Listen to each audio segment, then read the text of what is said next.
अस्सलाम वालेकुम dear students, आज के लेक्चर में हम सीट्स में distributive property of union over intersection prove करेंगे। सबसे पहले मैं आपको बताता चलूँ कि distributive property of union over intersection क्या है। इसके बाद इस प्रॉपर्टी को मैं प्रूव करूँगा। Distributive property of union over intersection वो ये है, A union B intersection C, ये बराबर होगा ए यूनियन बी।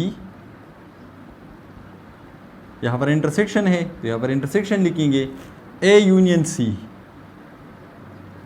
ये हमारे पास distributive property of union over intersection है। अब इसके प्रूफ की तरफ आते हैं। सबसे पहले हम लेफ्ट साइड में एक जनरल एलिमेंट ले लेते हैं। Let X belong to left side of the proof, A union B intersection C. X belong to left side. अगर एक्स ए और बी इंटरसेक्शन सी की यूनियन में मौजूद है तो इसका मतलब ये है कि एक्स का ताल्लुक या तो ए सीट से है या बी इंटरसेक्शन सी से है। इसका मतलब ये है कि X belong to A or X belong to B intersection C. This implies that x belong to A or. अब x का ताल्लुक b इंटरसेक्शन c से है तो इसका मतलब ये है कि x का ताल्लुक b और c दोनों से है, क्योंकि इंटरसेक्शन में वही एलिमेंट्स आते हैं जिनका ताल्लुक दोनों सेट से हो। x belong to b and x belong to c। अब हमारे पास पहला वाला कंडीशन ये था कि x बिलोंग टू a और दूसरा कंडीशन ये था कि x belong to b intersection c। लेकिन इस कंडीशन से हमने दो कंडीशंस बना लिए हैं। तो इस कंडीशन के साथ सबसे पहले ये कंडीशन लिख लेते हैं एंड इस कंडीशन के साथ फिर ये दूसरा वाला कंडीशन जो है ये लिख लेते हैं। This implies that x belong to a r x belong to b। अब यहाँ पर एंड है, एंड लिख लेते हैं। अब x belong to a r x belong to c, यानी x बिलोंग टू a के साथ हमने सबसे पहले x बिलोंग टू b लिखा और फिर x बिलोंग टू a के साथ हमने x बिलोंग टू c लिखा।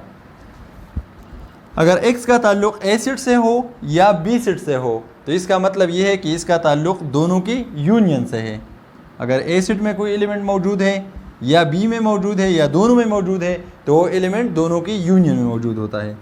x belong to a union b and x का ताल्लुक a सेट से b है, a सेट से है या c से है, यानी यहाँ पर x या a में मौजूद होगा या c में मौजूद होगा या दोनों में।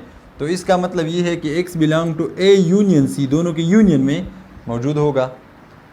अब x a यूनियन b में b मौजूद है और a यूनियन c में b मौजूद है, दरमियान में क्या है, एंड। तो यहाँ पर हम लिखेंगे कि अगर इस सेट में b मौजूद है और इस सेट में b मौजूद है तो इसका मतलब ये है कि ये दोनों की इंटरसेक्शन में भी मौजूद है। x belong to a union b intersection a union c।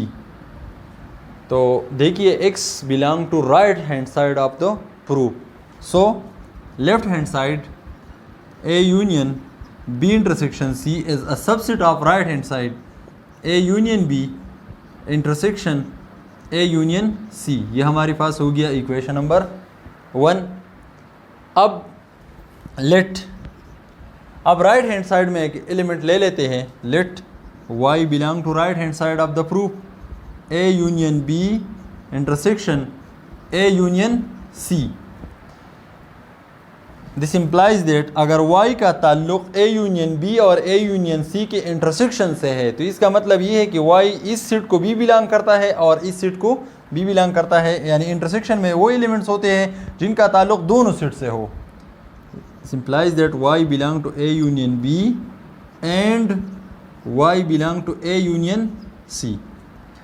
This implies that y belong to a union b, इसका मतलब ये है कि y का ताल्लुक या तो a सेट से है या b से है या दोनों से है, एंड।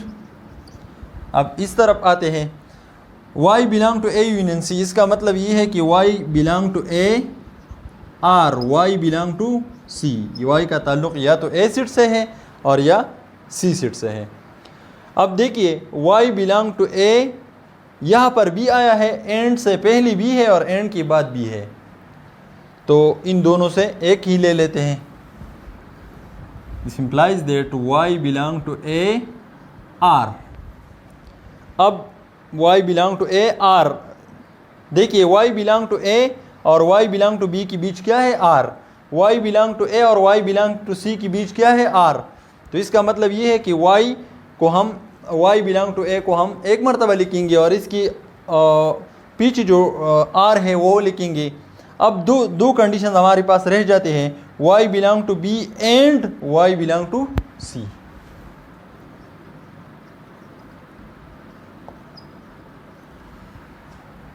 अब देखिए y belong to A R, अगर y का ताल्लुक़ b सीट से भी हो एंड c सीट से भी हो तो इसका मतलब ये है कि y belong to the intersection of the two sets, intersection of b and c। अब देखिए y का ताल्लुक़ या तो a सीट से है या b इंटरसेक्शन c से है, तो इसका मतलब ये है कि ये दोनों की यूनियन में मौजूद है। y belong to a union b intersection c, यानी y belong to left hand side of the proof. So right hand side a union b intersection a union c is a subset of left hand side a union b intersection c। यह हमारे पास हो गया equation number 2। From 1 and 2, equation 1 और 2 से हम क्या बात अखज़ कर सकते हैं, जब when a is a subset of b and b is a subset of a, then a is equal to b। अब देखिए left side is a subset of right side and right side is a subset of left side, तो इसका मतलब ये है कि दोनों side जो है ये इक्वल है। तो a union b intersection c is equal to a union b intersection a union c। ये हमारे पास था distributive property of union over intersection का प्रूफ। इस रिज़ल्ट को हम सीट्स की मदद से, एग्जांपल्स की मदद से भी प्रूव कर सकते हैं। ये प्रूफ जो है ये एग्जांपल्स की मदद से हम कर सकते हैं और वेन डायग्राम्स की मदद से भी हम कर सकते हैं। इस पर क्लास 10 मैथमेटिक्स में क्वेश्चंस मौजूद है, आप उन क्वेश्चंस को सॉल्व करें। शुक्रिया।